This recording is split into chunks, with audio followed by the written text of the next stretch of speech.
this video, I want to show you the brand new 501 and why I believe it is one of the most interesting 500 modules out there. So let's go. The M501 is quite unique. Because it was designed for the MX modular, it behaves more like a Cannelstrip rather than a traditional 500 module. And you can see that clearly here. We have the input and the output stage, both driven by the unique custom designed Rodec discrete op amps, but underneath we also have the parametric equalizer. And that is super unique. Normally what you would have is you would have just a filter, an EQ, or some type of compressor or mic pre.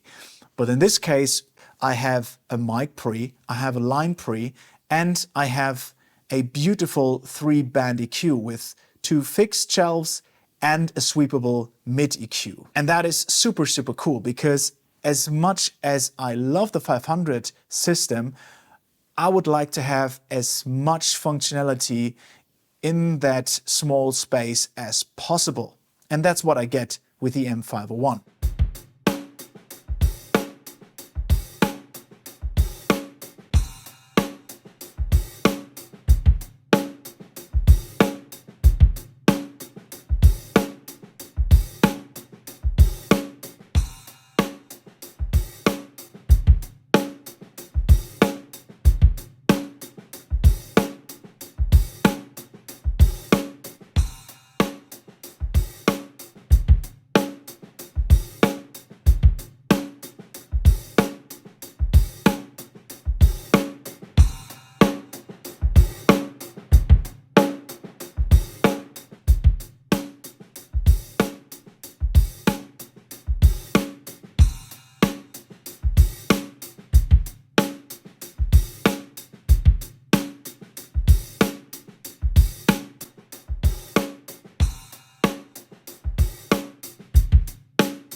As I mentioned, we have the input stage with the vintage op amp.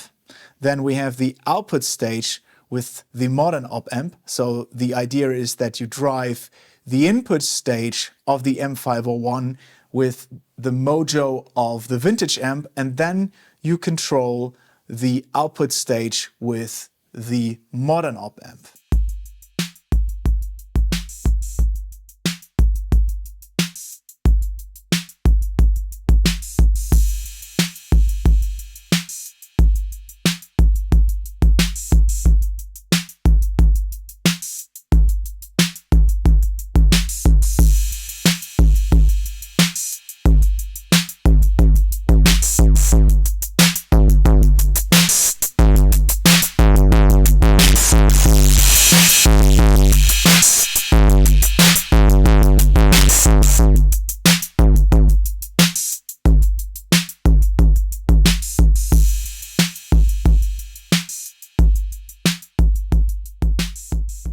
In between the input and the output stage, we have the 3-band EQ that is derived from the MX180. So we have a fixed high shelf at 10K and a fixed low shelf at 100 Hz.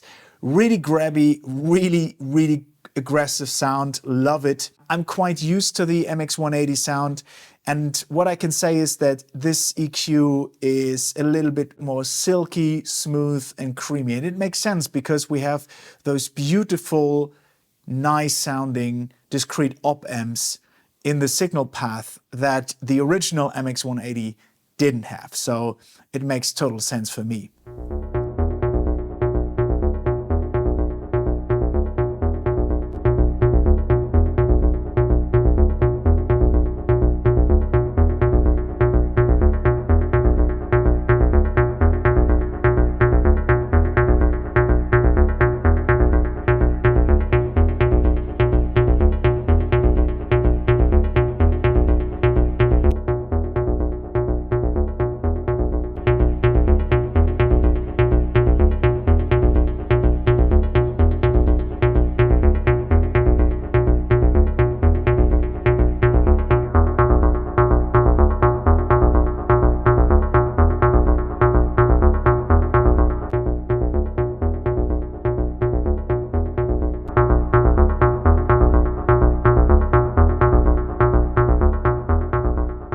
We have 48 volts, so we can put in a mic.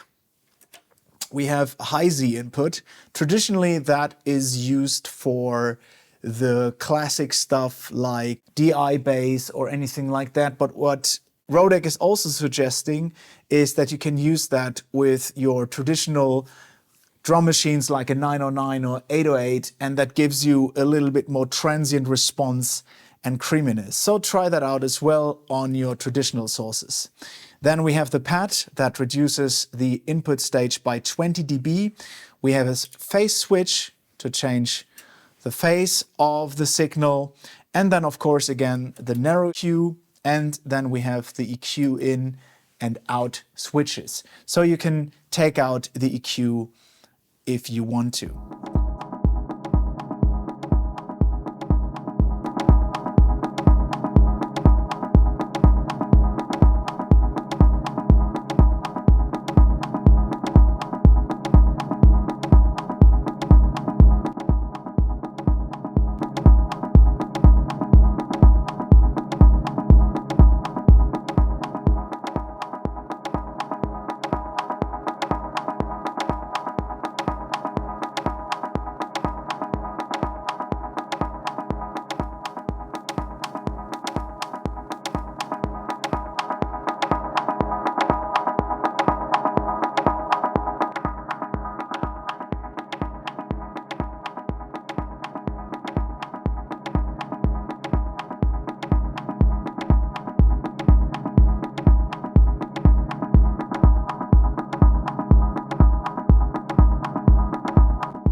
It's safe to say that the 501 is quite unique.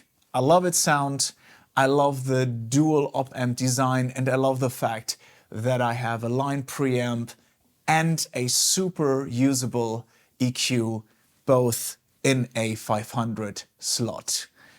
I care a lot about aesthete, and in my ever-growing studio, having as much functionality as possible is still key. So just think about the flexibility you can have with like 5 or 6 of these in a normal 500 frame.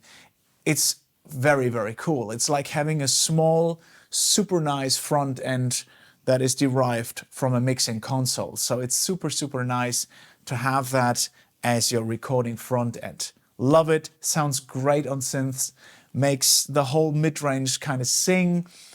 Super nice, low end, very, very grabby. Yes, it is very, let's say, wide and broad EQ. You do the broad strokes with this one. This is not, you know, like my CL EQ1 EQ where I can do like very minuscule detailed work. This is a broad stroke EQ, but I love it for what it is, because when I'm tracking, I want to get the sound going, I want the mojo into the recording, and then when I'm in the mixing stage, I then start to cut out unwanted frequencies, or I start to work out which frequencies I want in the overall mix.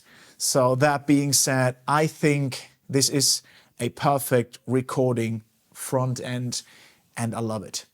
And it's no wonder it's also like the standard 500 module in the MX Modular. It makes just so much sense. You have this nice dual layer in and out design. You have this super cool EQ, and then you have your auxiliaries, your inserts afterwards.